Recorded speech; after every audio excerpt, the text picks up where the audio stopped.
Muhammad Shallallahu Alaihi Wasallam yang menyatakan bahwasanya jalanan, ada satu jalanan dia berbangga terhadap jalanan yang lain. Jalanan dia berbangga kepada jalanan yang lain. Apa yang mau dibanggakan? Jalanan hanyalah sebuah tempat bagian tanah bumi yang dipijak. Tapi jalanan itu berbangga kepada jalan yang lain. Dia bilang, hal marra alaikumul yawm dzakirullah fa inni marra alayya al-yawm dzakirun lillahi ta'ala. Siapa di antara kalian yang hari ini dilalui oleh orang yang sedang berzikir kepada Allah, sesungguhnya saya hari ini saya berbangga sebab saya dilalui oleh orang yang berzikir kepada Allah Subhanahu wa taala. Jalanan berbangga kenapa? Ada orang yang berjalan, cuma jalan berlalu begitu aja, lewat begitu aja sambil berzikir kepada Allah Ta'ala. Apalagi kalau duduk di tempat tersebut, bumi menjadi saksi. Yauma idzin tuhadditsu akhbaraha bi anna rabbaka awhalaha. Kelak bumi ini menjadi saksi. Al-Imam Abdul Wahhab Sya'rani beliau bercerita, kan minal aulia, ada seorang wali, seorang soleh yang mana kalau dia jalan selalu berzikir kepada Allah.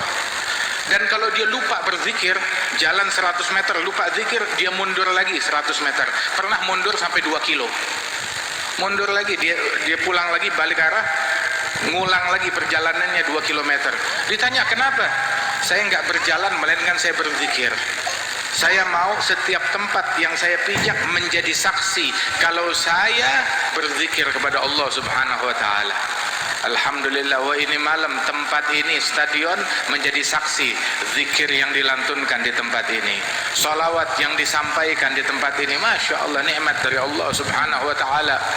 Itu disebutkan bahwasanya dulu Nabi Muhammad SAW di masjid beliau itu bertumpu, ada sebuah batang pohon yang dijadikan tumpuan, ini semacam mimbar, tapi memang dari batang pohon yang masih tertanam di bagian dalam masjid.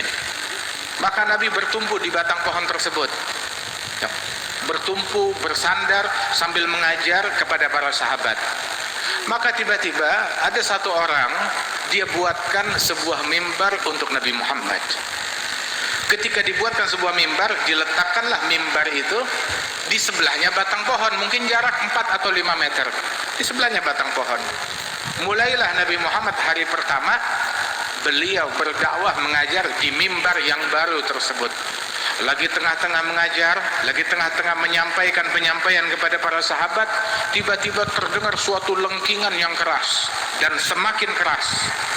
Hingga sahabat semuanya terkejut dan terganggu dengan lengkingan itu. Dari mana lengkingan ini? Nggak taunya sumbernya dari batang pohon itu. Nabi berlari turun tergesa-gesa dari mimbar menghampiri batang pohon itu. Nabi datang ke situ menenangkan, seperti seorang ibu menenangkan anaknya yang menangis, sampai suaranya mengecil dan hilang. Nabi bilang, kalau saya tidak tenangkan, maka batang pohon ini akan terus menangis sampai hari kiamat, kata Rasulullah SAW. Kemudian dalam riwayat yang lain disebutkan bahwasanya Nabi berkata kepada batang pohon tersebut, apabila engkau mau, saya pindahkan engkau dari tempat ini ke sebuah tempat yang subur, sehingga rantingmu akan tumbuh lagi, dedaunanmu akan tumbuh lagi secara sempurna. Atau kalau engkau mau, ya engkau tumbuhnya bukan di dunia, tumbuhnya nanti di akhirat, di sorga. Maka batang pohon itu memilih untuk ditanam saja di masjidnya Rasulullah dan tumbuhnya nanti di sorga. Ditanamnya di mana? Di dalam masjid. Dan di tempat ditanamnya itu diletakkan di atasnya mimbarnya Nabi Muhammad Sallallahu Alaihi Wasallam. Itu mimbar, jadi batang pohonnya dicabut, ditanam di dalam masjid, dikuburkan, dan mimbarnya Nabi dipindahkan di atas batang pohon tersebut. Al-Imam Al-Hasan Al-Basri beliau mengatakan, lihat, itu beliau kalau membawakan hadis ini, beliau berkata sambil menangis, lihat, tidakkah kalian rindu kepada Rasulullah? Batang pohon saja rindu dan menangis karena rindu kepada Nabi Muhammad yang cuma pindah 4 meter dari dia. Tidakkah kita tambah kerinduan kita kepada Rasulullah sallallahu alaihi wa alihi wasallam? Wa hakadha, itu mimbarnya Rasul sallallahu alaihi wasallam ada 3 anak tangga. Nabi Muhammad biasanya berdiri atau duduk di anak tangga yang ketiga. Dan para sahabat ahlul adab, orang yang beradab, yang sopan santun, mereka para sahabat Rasulullah ketika wafat Rasulullah, maka Sayyidina Abi Bakar As-Siddiq nggak berani naik ke mimbar ke anak tangga yang ketiga yang atas, tapi beliau berdiri di anak tangga yang kedua, nggak berani naik ke anak tangga yang ketiga yang atas. Setelah wafat Sayyidina Abi Bakar As-Siddiq, Sayyidina Umar ibn al-Khattab waktu naik mimbar nggak berani naik mimbar ke anak tangga yang ketiga juga, bahkan nggak berani menginjak anak tangga yang kedua tempatnya Sayyidina Abi Bakar As-Siddiq. Dia berdiri di anak tangga yang pertama yang bagian bawah. Begitu zamannya Sayyidina Utsman bin Affan, beliau kembalikan lagi. Enggak, kalau begini nanti lama-lama khalifah seterusnya malah ke dalam bumi. Beliau naik ke atas mimbar yang ketiga untuk tetap mengabadikan sunnahnya Rasulullah sallallahu alaihi wa alihi wasallam.